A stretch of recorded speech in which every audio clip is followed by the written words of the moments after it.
Army Dreamers.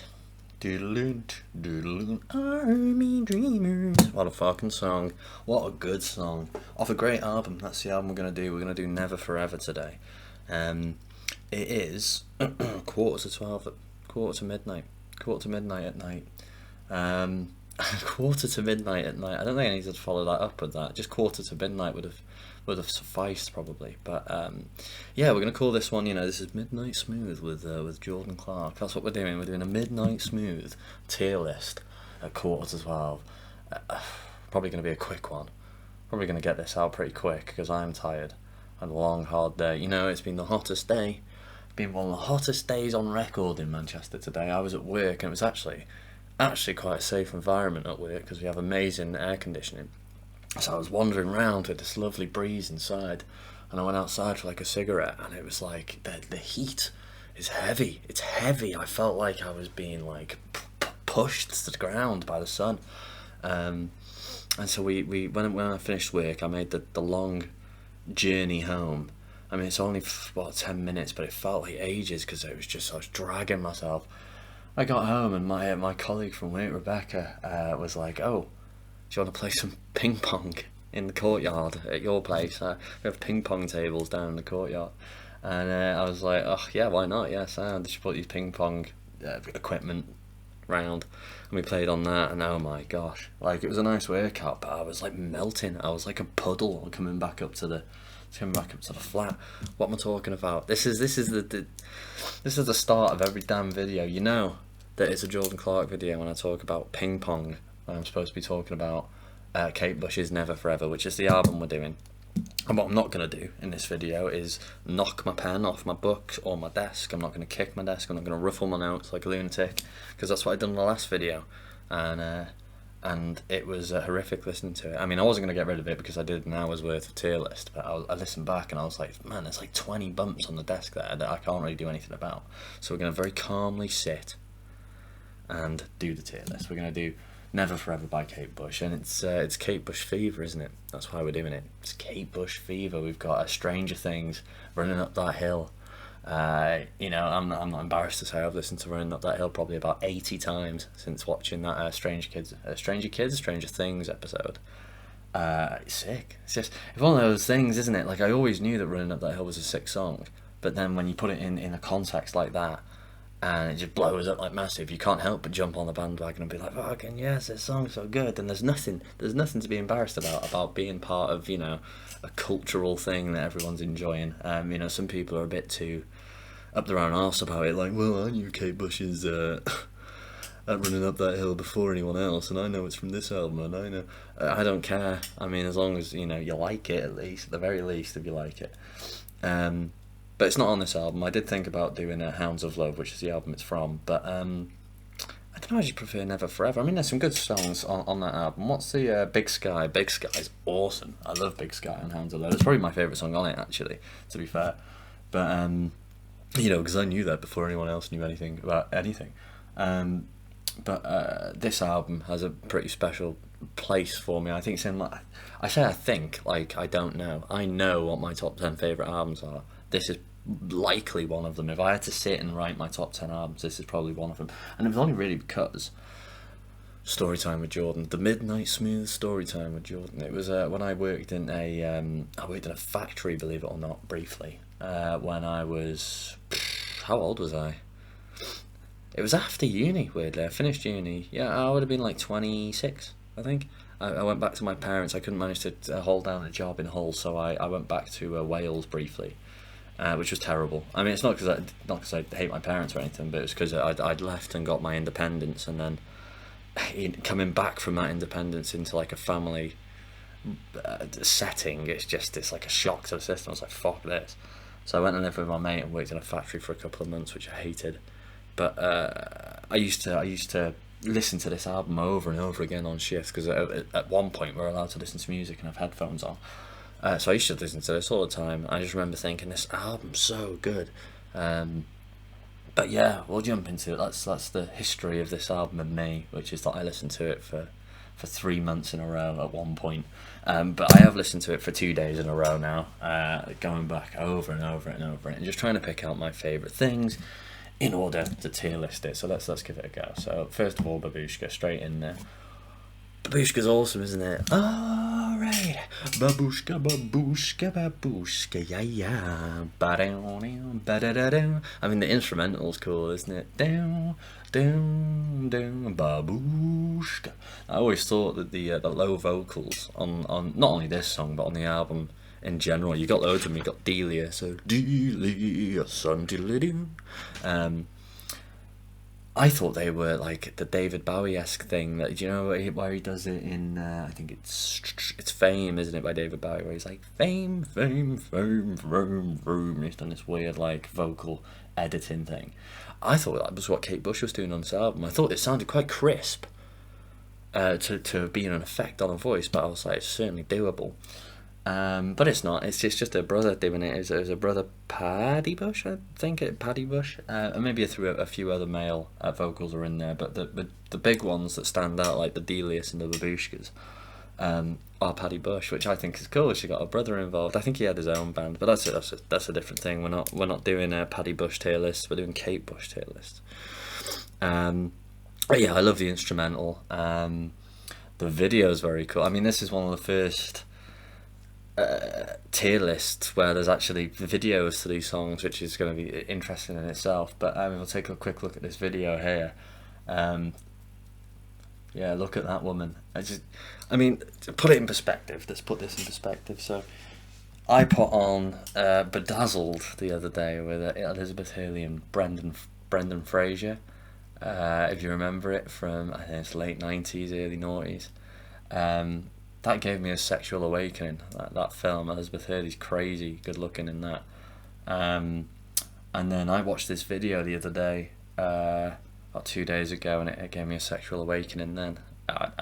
I mean, she does look very good in the gold part of this video. But I mean, the whole video in general is cool, isn't it? I mean, you've got her, you've got this bit which is all colourful and spectacular and crazy, and then you've got it's split into two halves essentially that go back and forth between each other. You've got the other half that's like a black and white, here in a bit in like a ballet thing, and I think she has one of those things that women wear on their wedding day, or is it a funeral? I can't remember. Both.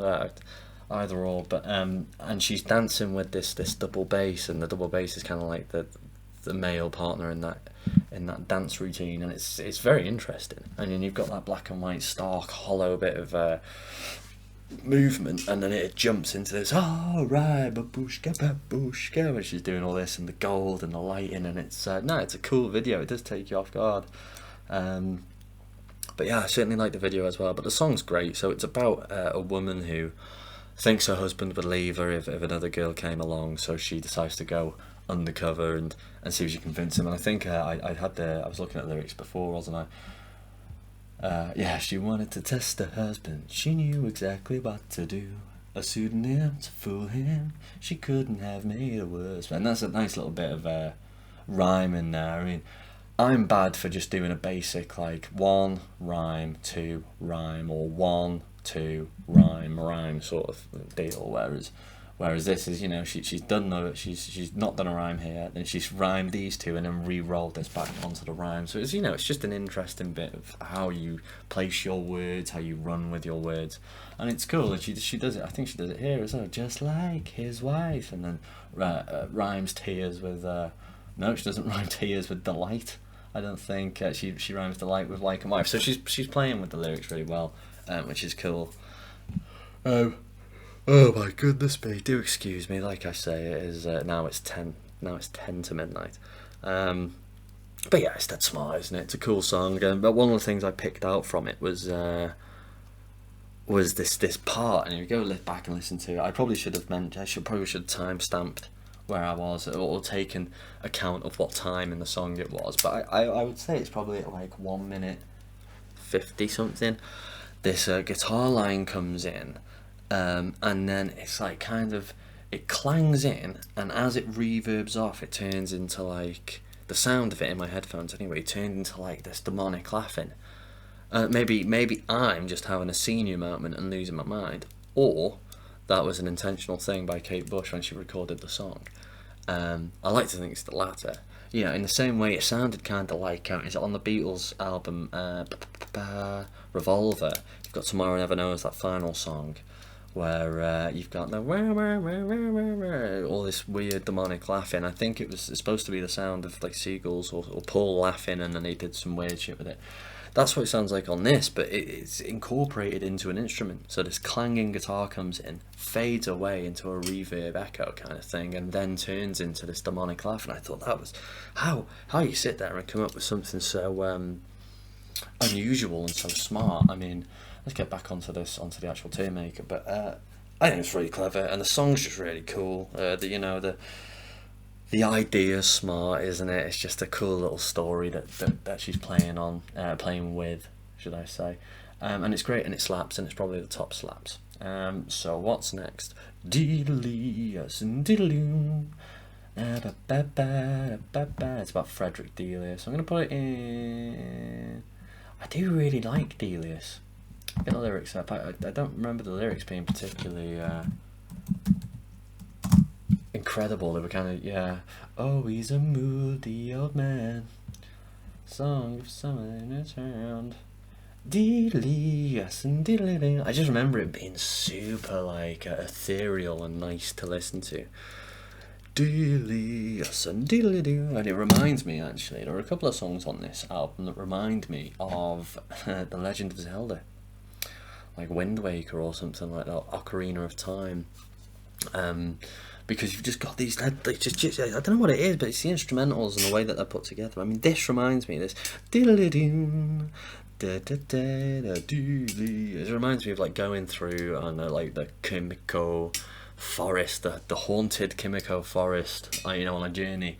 As Link from The Legend of Zelda. It's just cool. I think it might just be some of the instrumentation in regards to, I mean, this was made 80s, 1980.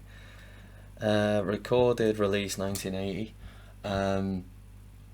I guess some of the equipment you were using then to like fake strings rather than physically record strings and stuff like that wasn't of best quality, but at the time it sounded really good. I think that's probably how it comes through to me now, is that I can hear, because I've done music in university, and I've worked on like professional consoles and with professional equipment. Even now, I mean, I've got Reaper, and I had Pro Tools for a little while, and I had a couple of plugins on that, and some of those strings sound so real. I mean, compared to what you can get, back then, when you're using fake strings, you can hear them in some songs. Some songs don't particularly age well, do they? Because what am I thinking of in particular? I think there's like a Pink Floyd album that really incorporates like loads of fake strings. I keep saying fake, that's not the word I'm looking for, like synthesized strings. And it just doesn't sound as right as it probably would have done back then. But maybe that's just a personal thing. Maybe I just like the sound of real instruments. But then again, I use loads of synthesized instruments on my original music, so I can't really get over myself on that. But yeah, Delius is great. So it's a tribute. The picture is Frederick Delius. It's a tribute to him. I don't know. I think she just liked him. He was a musician, composer, should I say, between, I think it was like late 1800s, early 1900s, and made something quite cool. This thing I read about him was that he made tone poems.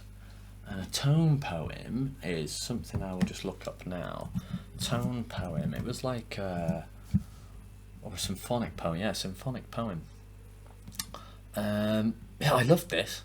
So like usually a single continuous is a piece of orchestral music. Usually in a single continuous movement, which illustrates or evokes the content of a poem, short story, novel, painting, or landscape, or any sort of art, I suppose. So I put into YouTube Frederick Delius tone poem or symphonic poem, and it came up with one called of hearing the first sparrow in April, or something like, it was something like that, of hearing the first robin in spring, or something like that. And it was really, really nice, and it did actually kind of sound like this explained. So it was like a continuous movement with no real kind of like time frame to it, no metronome, no beat, no nothing that could be obvious. to follow. So it's even in classical music, for instance, you got like diddle-diddle-in, diddle-diddle-in, diddle-diddle-diddle-diddle-in, din-din-din. I'm gonna guess that's Beethoven, but it might be Mozart or it might be neither. But I don't know. I don't know my classical that well. But when you listen to that, it's obviously got quite a diddle-diddle-in, diddle-diddle-in. You've got a line to follow. You know it's moving somewhere. Whereas with this song, I'll find it and link it, and I'll write that down now so that I don't forget to do that. So like link, I'll do it on the last page.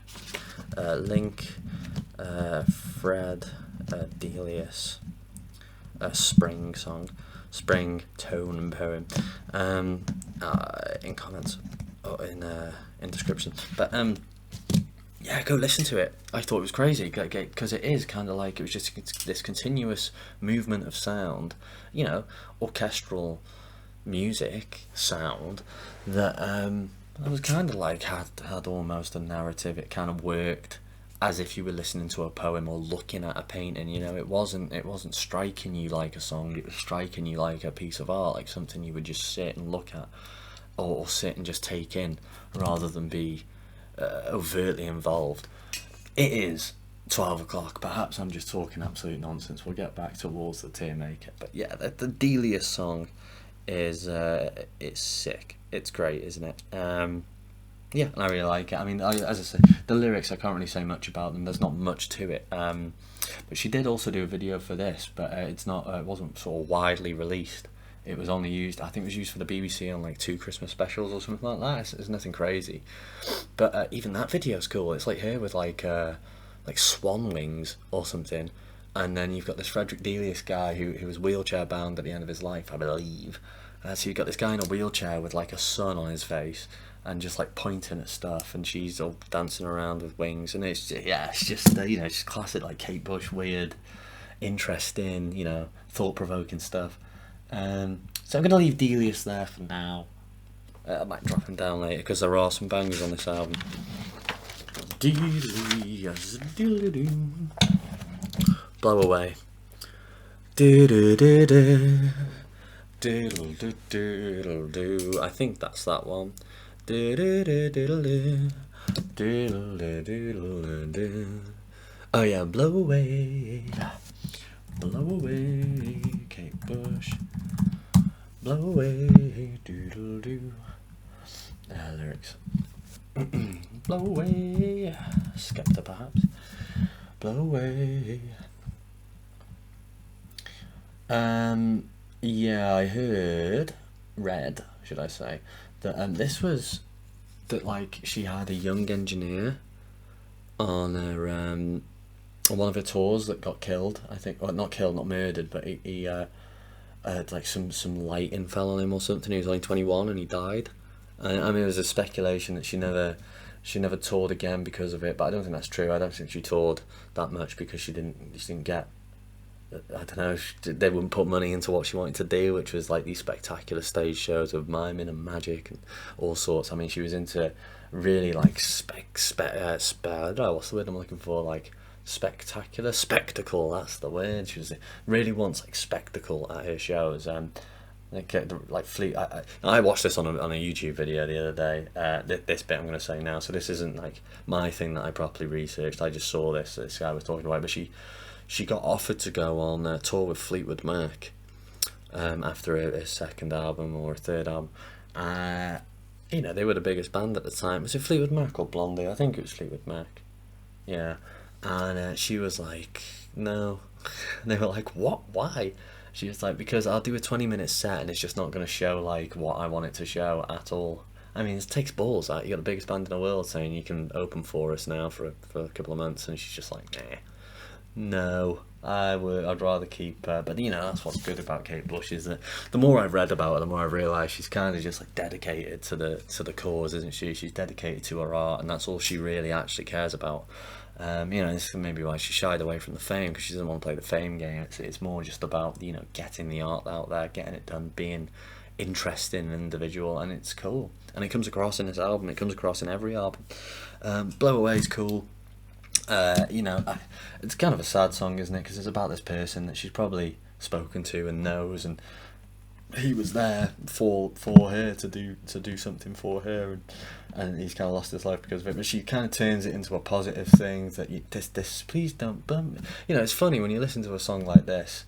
I remember not really listening to the verses, but really taking this bit in, and I thought it was just about her being broken up with by a guy, and you know, it just shows how like how you can listen to a song and be like, oh well, I know what that's about instantly. Like obviously it's about her being dumped. When I should know better. I know that Kate Bush wouldn't just write a song about her getting dumped by a guy. She's obviously a bit more than that. Please don't dump me back there. And then this bit's lovely. I mean, this is one of the nicest sounds I've ever heard. Hello, Ninny, Mooney. She's doing this with really high vocals. I mean, we've not even spoken about her vocal range yet and what she does with her vocals. It's so nice, such a good vocalist. But yeah, she's just dropping in names here of people who have died. You know, Young, Buddy Holly, Sandy Denny, Sid Vicious. And yeah, it's just a little song about people dying young, and how, you know, and she tries to spin it into a good thing that, you know, don't dump me back there, I want to stay here, which is I suppose she's talking about some sort of heaven, perhaps. But yeah, that's that one. Blow Away. I really do like that one. I can't remember much of it. Don't dump me back there. But I mean, if we're doing Blow Away, it's not filler. I mean, none of these are filler or trash really.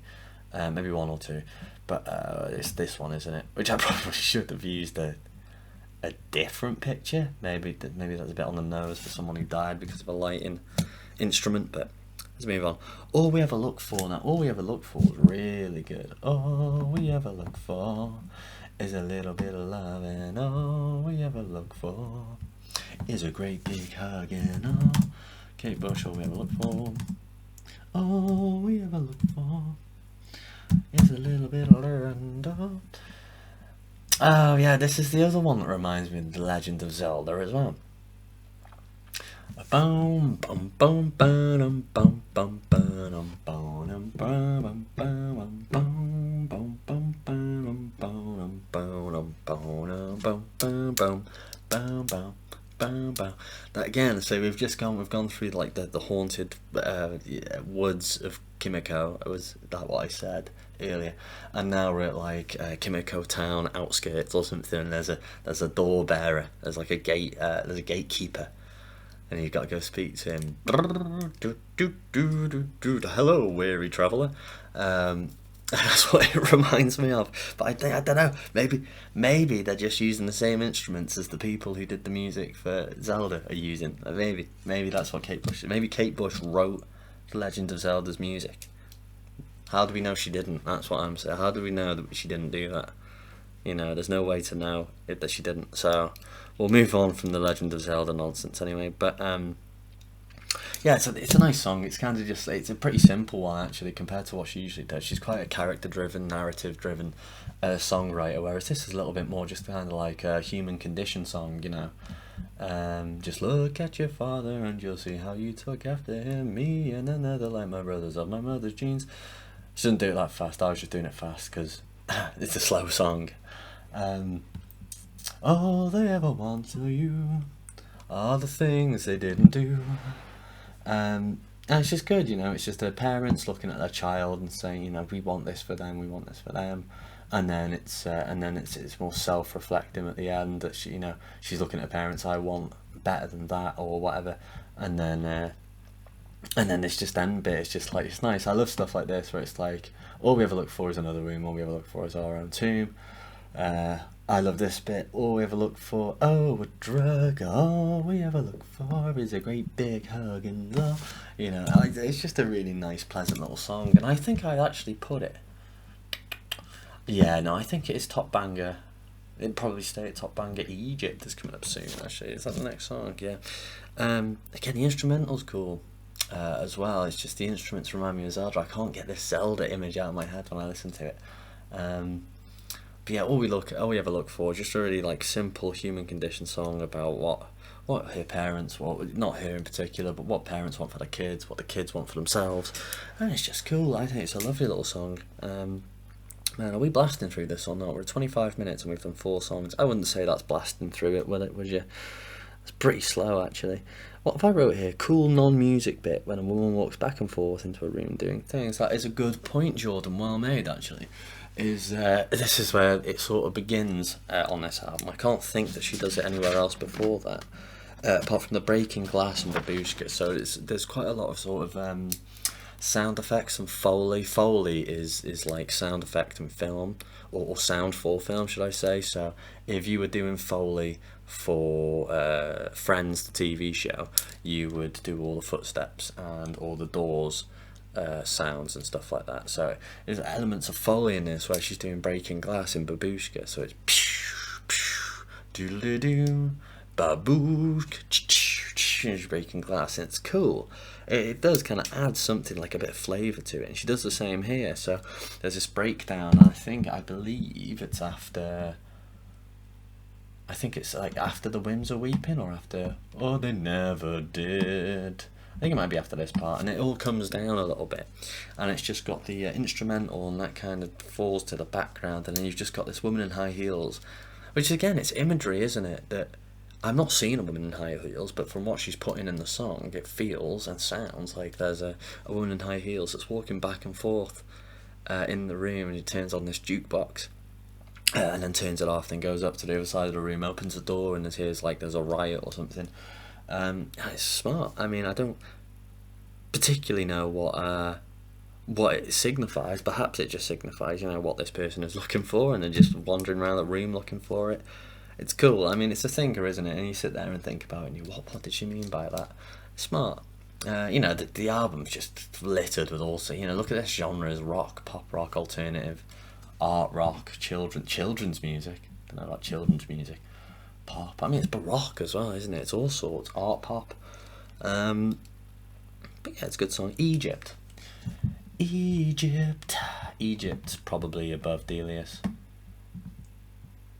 Maybe even above Babooshka for me, actually, because I really like that section in the middle, so it comes down a bit. I might have to listen to the song briefly just to gather my bearings on the start of it again. Let's look at the lyrics first of all, because I might be able to remember it. Egypt lyrics.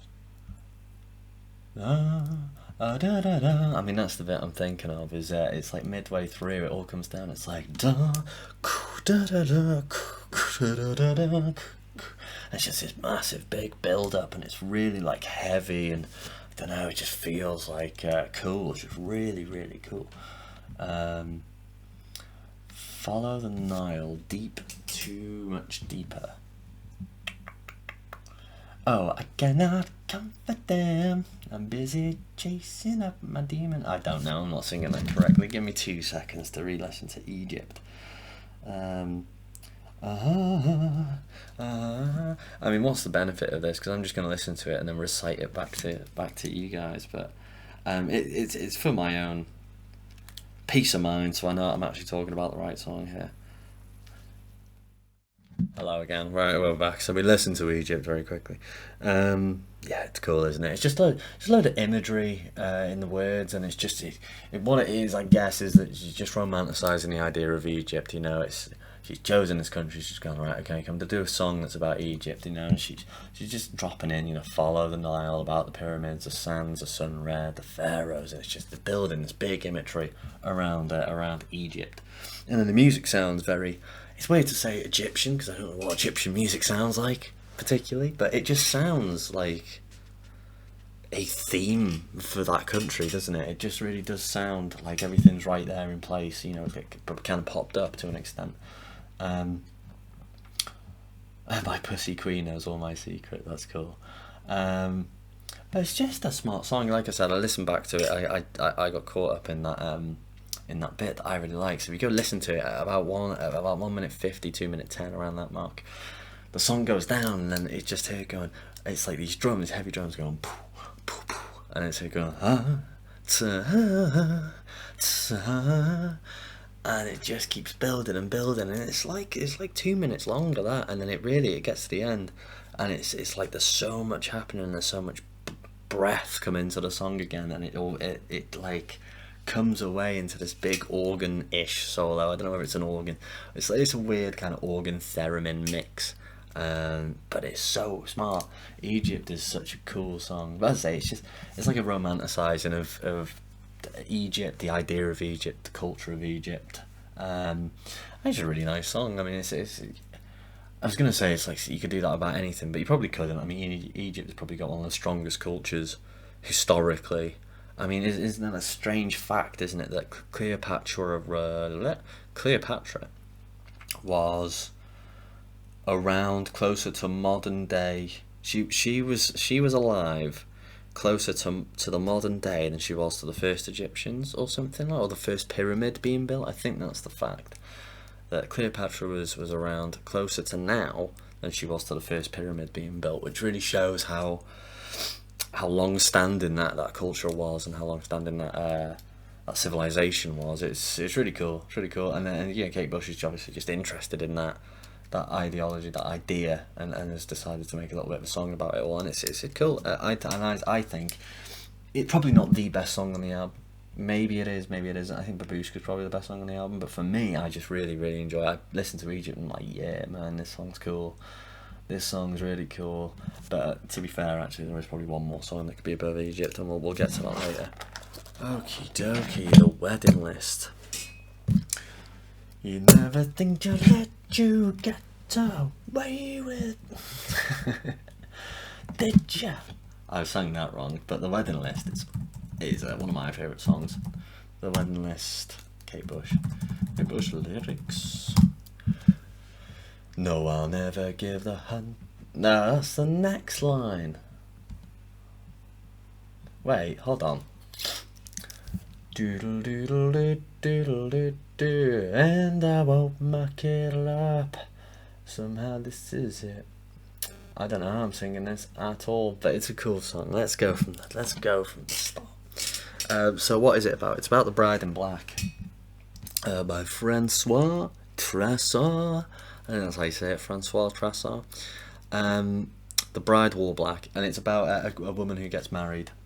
No, she doesn't get married. No, that's the point. You see, she doesn't actually get married. She can't get married because on the wedding day, her husband is assassinated by 6 men shooting from windows. I think this is the film, which is this. I'm just going to straight up put it in. I'm going to put it there above Delius. But yeah, it's based on that. So this woman, she watches her husband die at their own wedding, and then she vows to go and kill every man that did it to him. And it's a really cool idea for a film. I probably should watch it because it does sound awesome. If they remade it now, possibly, but I don't think you should turn your nose to old films. Like, I say stuff like this, but I haven't watched what's that really, really old film that everyone raves about? Best films of all time. Doodle-doo, doodle-doo. Look at that, Shawshank Redemption straight in there. Parasite, best old films of all time. So like, oh my god, how is that old? You know what I mean? I'm 29 and I'm putting in best old films of all time. Truman Show, classic. Citizen Kane is what I'm thinking of. I mean, I by that point I'm saying Truman Show's an amazing film, but I don't think that 1998 should be considered best old films of all time. 1998. I was 6. I'm not old yet, am I? Surely. 29's not old. 30's the new 20. Citizen Kane, I'm saying, maybe I'll watch the film if they remake it because I CBA watching old films. But I've not even seen Citizen Kane, so I can't really say that myself. So maybe I should just watch the original. Maybe I'll really enjoy it. We'll see. Maybe I'll tier list the all 6 assassinations. But yeah, it's pretty cool. And she's just kind of taken it, made it into a bit of an indie-ish kind of song, rock song. I put him on the wedding list. Doon, digga digga doon. I will no man, I will not miss. Digga digga doon. And I can see the reason for this. I mean, she rocks it up a bit after this song, and it's kind of like a good flow to it. You got Egypt, it's kind of a bit more. It's got the like rockish kind of theremin organ solo. Then you go into the wedding list, which is more generically rocky and upbeat, and then that follows into Violin, which is a big rock song. It's a big rock song with violins in it, which I don't particularly like, but the wedding list is cool, and it's just dead smart. It's just a good like little band setup for it. Digga digga ding ding a little ding, and now as I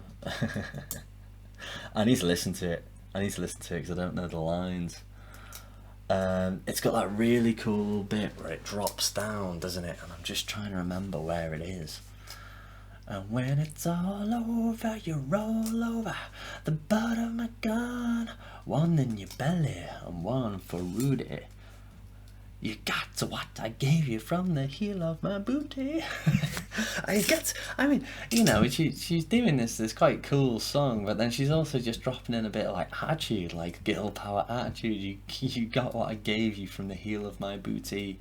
Bang, bang out like an old cheruti. Yeah, and then it drops down, and this is my favourite part, I think, of the song, was the drop down, which I was trying to get to. I was going on and on then, because I was just trying to save time until I knew where I was, but this is the part I really liked, which was, it drops down, doesn't it? It goes, all of the headlines said passion crime, and you got like this like harmonica mouth organ come in, and then these bells, and it just, again, it's like a music on crack kind of thing, because it just sounds like a dockyard. It just sounds like a dark, murky dockyard in a song, and that's always the image I've got from it, which is cool. If you can build an image in someone's mind just using like sound like that, it's really like smart. I always thought it's one of my favourite songs because of kind of almost just that moment, but the song in general is super catchy, and it's got those low moments that I just described there with that bit, and it's just all very cool. I love that song. I would put it higher than Babooshka, but I mean, Babooshka's just a classic, isn't it? So I can't do that. We're on 6, we got 5 left. I won't be editing this tonight, I'll tell you that. 20 past, I'm up at 8 tomorrow. I'd probably get up a little later than 8, 10 past 8 maybe perhaps. Violin, straight up, this is going to be a quick one. I don't care for Violin. I don't know, I don't think it's a bad song at all, and I think maybe on a different album, yeah, but I think this album's just got such a unique feel to it all the way through. It's kind of got this like ethereal calm most of the way through it.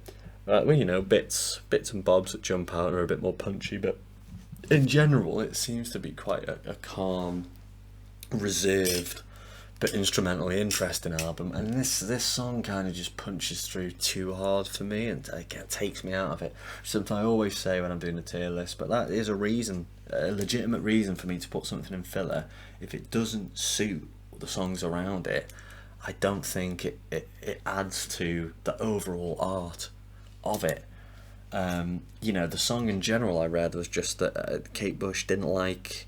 I mean, she would learn violin from a young age. I'm just gonna have a bit of water. But she learned violin from a young age, and just didn't really like it. I mean, she still took to it and learned it, but she said she didn't like the sound that it makes. It screeches if you get something wrong and stuff like that. So she just made a song that was a bit more, you know, it was supposed to be quite scratchy and irritating, I guess. Not irritating. Why would you ever purposely make an irritating song? But she made a song that kind of encapsulates the irritation of learning violin. Violin. What I will say is it's probably one of the best vocal performances on the album. Not to say that some of these songs are amazing, what she does with her voice, but this one's really more of the, like, she's pushing her vocal, like really pushing it out as much as she can, and it's good. It's a good song. But it's a filler for me. It's a good song, but not on this album, I don't think. So same as, for me, this is exactly the same as the Cold Fact album by Rodriguez. If you go back and watch my video on that, I see this exact same bit on that video, and it's a carbon copy of that.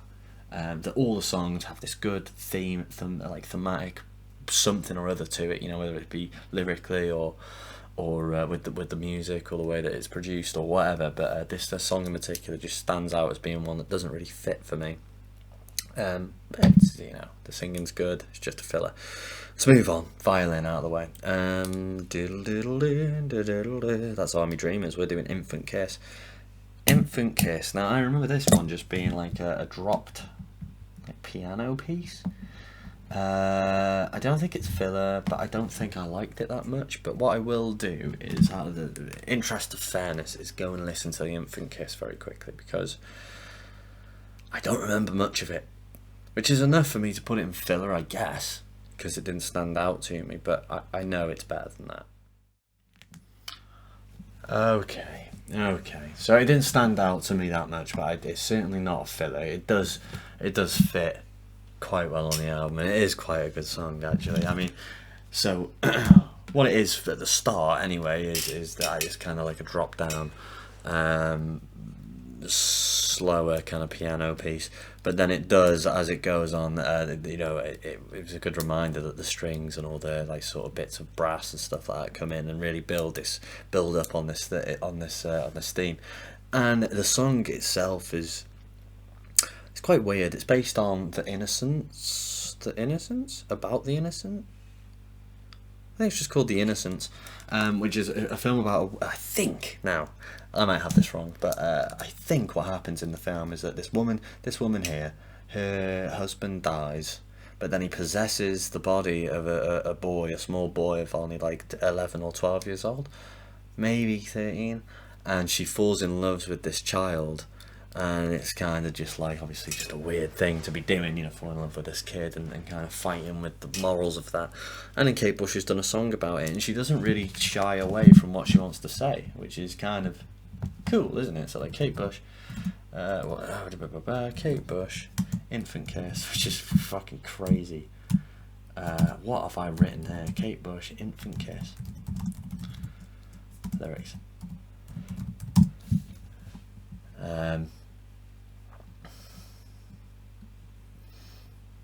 That sends my body tingling. You know, she's talking about putting a boy to bed. No control, just a kid, and just at school. Back home they'd call me dirty, and it's like, wow, like she's just really going for it. Knock knock, who's in there? Who's there in this baby? You know, this is supposed to be, you know, a bit of an unusual subject that she's talking about, and that just instantly reminded me of A Young Girl by Gary Puckett, which wasn't supposed to be like a weird thing. It was just, that was his song that he was like, I really like this young girl, so I'm gonna go for a young girl. Get out of my mind. Get out of here. Fucking awesome. That song's really cool, but it's just a bit odd now. I mean, if you watch the video, there's over the like middle 8 or bridge section, this strange video part comes in where he's got like all these broken babies dolls on the screen. I'm getting way off subject. I might try and drop that in this video as well. You might have just seen it, I don't know, but we'll see. Get out of here before I have the time to change my mind. Yeah, give us a like and subscribe if you like Gary Puckett. And Union Gap, that's what they're called. That's not what we're talking about. We're not talking about Gary Puckett and the Union Gap. This is Never Forever by Kate Bush, and we're doing Infant Kiss. Now, yeah, she's not pulled any punches with the lyrics, and it is actually like from a first person, just like, I'm in love with this child. How fucking weird is this? What am I to do about it? All my barriers are starting to show. Let go, don't let go. Let go, let go, let go. It's crazy. It's crazy, and the instrumental's really nice. It's a bit slower than the rest of the song, so maybe that's why it didn't really punch out to me as much as, you know, this is off the back of Violin, for goodness sake. You know, you've got such a big song after that, and maybe that's the point of it, is to have this contrast of you know, this big rocky violin song that's supposed to be a little bit funny in a way, to like this dead serious thing about this woman losing her husband and then falling in love with a child over it and stuff like that. It's you know, maybe she's going mental, maybe she's just going mental and it's not all real, but it's certainly unusual, isn't it?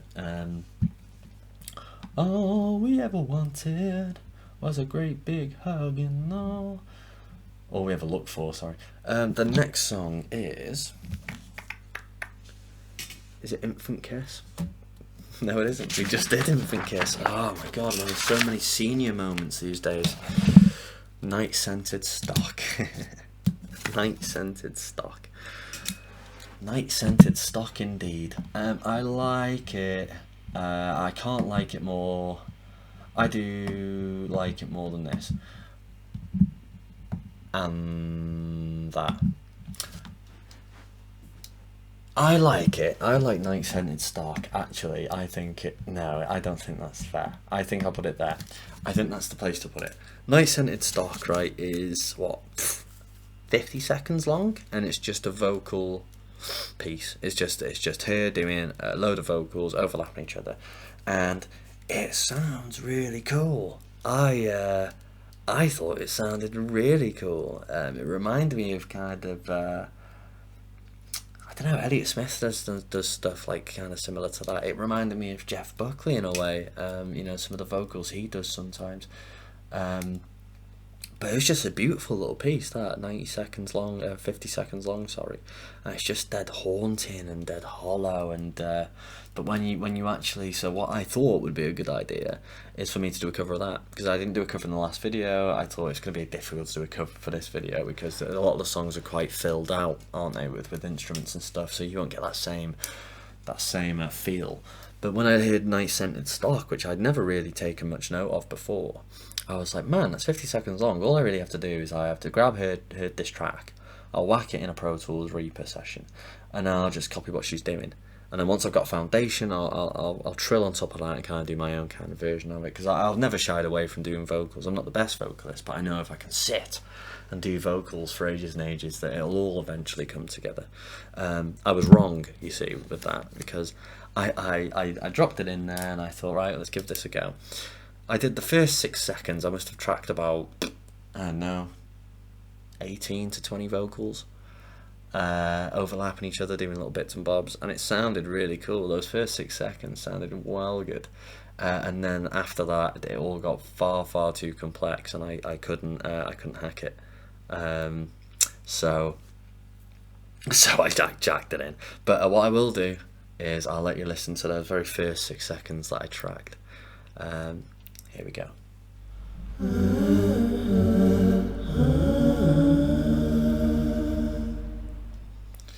Wasn't that a beautiful, heart-wrenching performance of Night Scented Stock? I think that's probably one of the best covers of a Kate Bush song that's ever been made. Probably one of the best covers of any song that's ever made, for a matter of fact. But I don't know why I included that. I was actually quite proud of those 6 seconds that I did. But maybe I could have put more time into it and maybe got it. Maybe released this a week later once I'd done it. But I was sat there and I couldn't get my head around what to do next.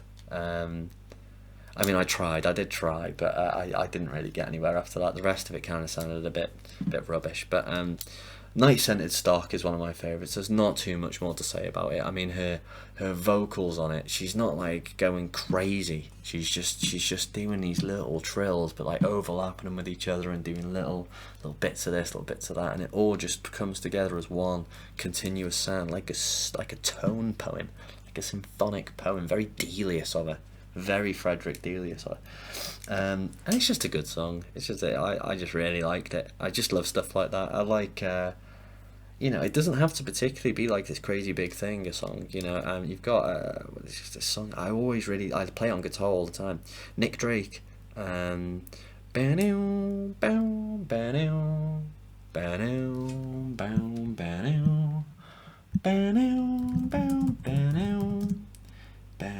it's off Pink Moon songs. I'll know it when I see it. It's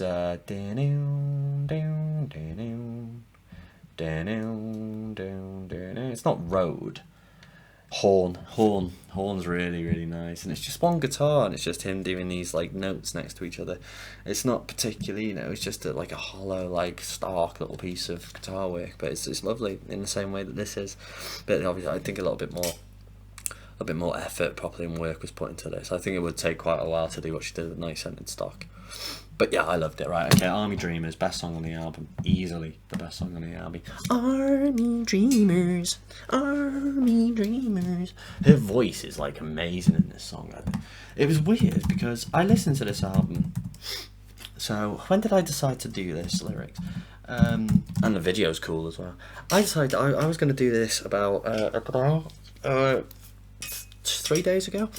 So I've been listening to the album for 2.5 days. And Army Dreamers didn't jump out at me at first. I just wasn't that like bothered. But it was one of those where it kind of ruminates in your head. And it was like, it kept popping up in my head. And I don't know, just slowly I've just been singing it every day, and it's just weird. It's like earworm kind of thing. But you know, I've gone from not really caring about it all, and I was already thinking like you know, the bottom middle banger territory, to like now literally by the end of today I must have sung it all day. I listened to it in work about 3 or 4 times. It's just great. It's just a great song. You end the album here with 2 kind of anti-war songs, don't you? But Army Dreamers is great. I can't remember how the BFPO thing goes. Our little army boy is coming home from BFPO. Oh, that's how he says it. BFPO. Have a bunch of purple flowers to decorate Mommy's hero. Morning in the aerodrome, the weather's warmer, he is colder.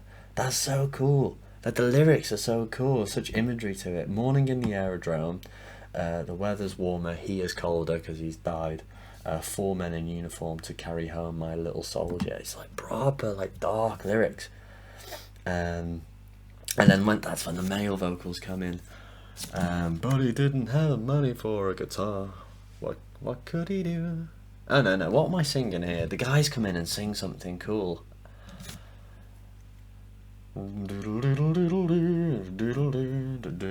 Should have been a politician.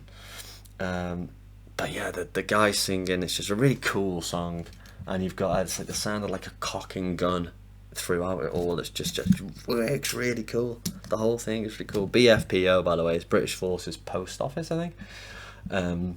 Which is just where you take your letters to your guys that are in the army away, like your sons and your husbands and that. You take them to the BFPO to get them sent across. But the lyrics are just really good in this, and it's about a mother who's lost her son to the war. Just a young man, just like a young 17, 18-year-old boy who's just gone away to war because he couldn't think of anything else to do, and he wasn't given any opportunity to do something else, and he's just gone and lost his life to it. That's it, but he never even made it into his 20s. What a waste of army dreamers. What a waste, army dreamers. And yeah, it's just kind of like an anti-war piece that it's just really catchy as well. I just love that the guitar is just the main through line on the instruments is that guitar that's like down down down down, and that's like the main line, but it's real catchy. Like it sticks in your head, doesn't it? Down down down down. BFPO. And I just think it's cool, and the music video is dead cool as well. It's just like her in this war situation running around, and she's kind of like, she's got this little boy in her hand, and then later on it's a little boy but he's behind a tree, but then he's a grown man, and every time she goes to like hug him, he's not there, he's disappeared. And it's just great. The vocals in this are so good. It's like one of the most unique versions of her voice that she's put out there before. Well, in any of the songs I've heard. And I love it. I think Army Dreamers easily the best song on the album. Very easily the best song on the album. And I'll be listening to it after this as well. Again, because I just can't get enough of that song at the moment. Next one's Breathing, I think. Yeah, Breathing. Yeah, so she likes, Kate Bush does like to do weird songs, doesn't she? Breathing's going to go there. And I'm going to drop Delius down to there. Do you think that's the way to do it? I think that's the way to do it. I mean, no, I think Delius can stay up here. I think that's a good way to do it. But breathing out in the out. Breathing's fucking well good. Kate Bush, Breathing. So yeah, she likes to make weird songs and get into characters' heads. The character here is a fetus in a womb. So, yeah. Yeah, it's weird, isn't it? It's just a bit strange. But again, you know, you're probably thinking, Jordan, you said it was an anti-war song. This sounds like but it's a baby and a fetus. But this isn't an anti-war song as such. But I mean, there is a bit during it where later on you've got this breathe in, out, and then it kind of goes into this instrumental off the back of the chorus, and then it kind of drops down. You've got this in the background, which is just this like news broadcast of a nuclear explosion that's happened, and it's like killed loads of people, and it's crazy. It's just weird. It's just a proper weird thing to do, and that's what makes me think it's like an anti-war song, because the point of this song is that this baby's in there, and it doesn't particularly want to come out. I feel like my radar is sending me danger, but my instincts tell me to keep breathing. Let me breathe quick, breathe in deep, leave me something to breathe. God, please leave us something to breathe. With this, like, I don't know, it's heavy shit. I just imagine her sitting there, writing this stuff and going, yeah, this is gonna fuck up some people, it's gonna fuck up some heads, this. Because it does. I mean, there is a video to this. I have not watched it yet. I might have to, but I mean, I saw the images that it was like, hold on, let's just Kate Bush breathing. This better not give me like some ASMR nonsense. But yeah, look at the, like, what? It's her like in a womb. Images. Just looks super weird. Yeah, I almost don't want to watch it, but I kind of have to, don't I? God, she is a pretty woman, isn't she? That's enough, Jordan. We're not doing this. It's the first female tier list I've done. I've already spoke about how good she looks twice now. It's unacceptable. But I guess I have for the rest of the 57 minutes spoken about how good the music is. So maybe that's that trade off. Yeah, breathing's just such a good song. It's a really cool idea that it's been actually done quite well. You know, it's not on the nose. It's only when I read about it that I was like, oh right. I mean, it's just a really strange thing to want to write about, but she does it so well. It's just really done really well, and the chorus is really cool. In, out, breathing my mother in, out. Breathing my beloved in, breathing her nicotine. Crazy. But yeah, I love it. I love that song, and you know, I thought as I was going through this, I forgot how many good songs were on this, because I was quite convinced that Babooshka would be at the top, but then but now there were 3 more. Egypt's great, breathing, and then Army Dreamers is really good. But yeah, I mean, in general, this album, when you're looking at it, we're at the final synopsis, I guess, now, but when you go through it, it kind of starts strong, maybe tapers off a little bit towards Violin. It kind of changes where it's going, and it becomes a little bit more rocky, a little bit more attitude, and then drops back down into, you know, the more profound stuff. And I think if we had kind of dropped Violin and kept something a little bit more in line with Infant Kiss, maybe it'd be no filler on this. But I don't know why I'm being so mean about Violin, because Violin's good. It's just not my cup of tea, and it's just not against the rest of the album. But let's go through it now. So, Army Dreamers at number 1. It's a fucking incredible song. So cool. Such a cool song. Breathing, we've just covered. Wild good song. Really cool idea. Yeah, she's really nice. Egypt. I said it like I didn't know it was Egypt. What else would it be? What else would it be? Pyramid Song. Egypt. Yeah, Egypt's great. Just really like well constructed. Around, like, I don't know. It just sounds like it should be like the theme for Egypt. Like it should be Egypt's like national anthem. Just really good. The lyrics in that are great as well. Babooshka, just dead popular, dead easy. It's the catchy one. It's the most well-known one. There's no reason for it not to be in slaps, and the video's awesome. Put her on the wedding list. That's fucking sick song.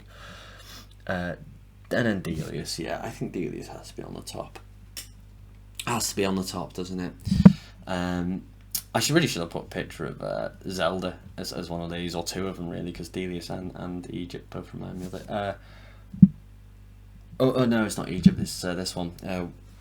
All we ever look for is a little bit of love, and all we ever look for is a great big hug.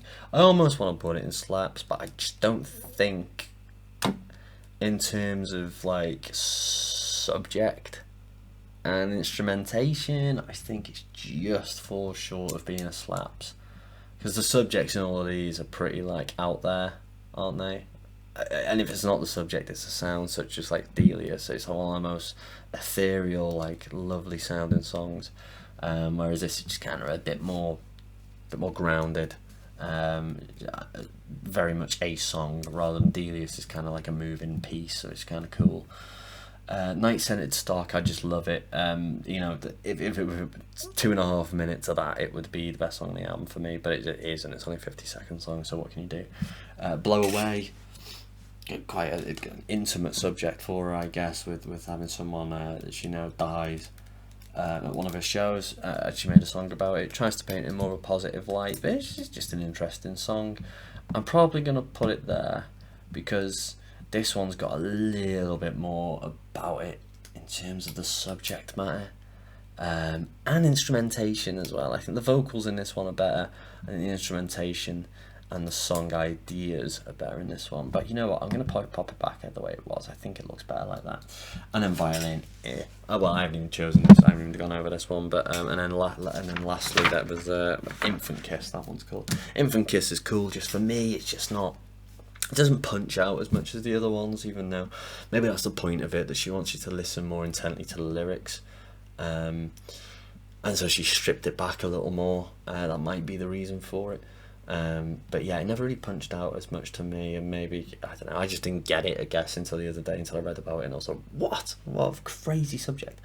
And then Violin, meh, who cares, Violin. Cool. Well, that was the Late Night Smooth with Jordan Clark. Welcome to Late Night Smooth. Yeah, I'm glad I got this done. I mean, I did try to do it on the Sunday, and I got it about halfway through, and then my housemate Nick knocked on my door. He couldn't hear me doing it, and he knocked on my door and ruined the tier list. And I've got rid of the audio now. I was gonna just try and pick up where I left off, but he knocked on the door, and I was like, "You fucking fat bastard! You've ruined the tier list!" And he was like, "Well, I was going to offer you some eggs and avocados on toast, but I will not." This is like a whole bit, and it would have been funny to do, but maybe you'll hear a bit of that in the future. But yeah, for me, on Sunday, it just kind of threw me off, and I was like, well, I won't be doing the tier list today. But I'm glad that I've done it now. It is nearly 1 o'clock now, so I probably should just get off to Night-Nightins and get ready for tomorrow. Although I did do a lot of work today, so I'm not too worried. For a Monday, I managed to do quite a lot and get quite on top of my work. Okie dokes. Well, thanks for tuning in. I hope you like the Never Forever album tier list. It's a little bit different to what we've done. You know, I know I've been doing a lot of Beatles, and I you know, soon enough I want to be doing All Things Must Pass. I want to be doing maybe the first Wings album. There's so much Beatles to do. Essentially, I want to do another Beach Boys, because I mean, the first Beach Boys one is over 200 views now. I think it's nearly 210, 208 or something like that. And, you know, obviously that one's just been real popular. So why not capitalise and do another Beach Boys one? So there's a lot to look at. But I do want to kind of keep it fresh and kind of do different things. So I think doing a Kate Bush one was kind of a good idea. You know, it's kind of culturally relevant at the moment because she's back in the charts. It just kind of reminded me of Never Forever. I love Never Forever, and it's a good opportunity to talk about an album that I've listened to for years. So yeah, no, I hope you enjoy it, and we'll see what happens next. Don't forget, obviously, to like and subscribe and get involved. And I've been hearing a lot of comments recently. People are hearing, I've not been hearing, I've been reading the comments recently. People are actually saying bits and bobs, and I like to get involved and chat back. So if you've got anything to say, if you don't believe, if you think Violin is the best song on the album, let me know, tell me, and I'll be able to discuss with you why I think it's not very good. But yeah, that's about it. Okay, thanks for tuning in. We'll see you again soon. Bye bye.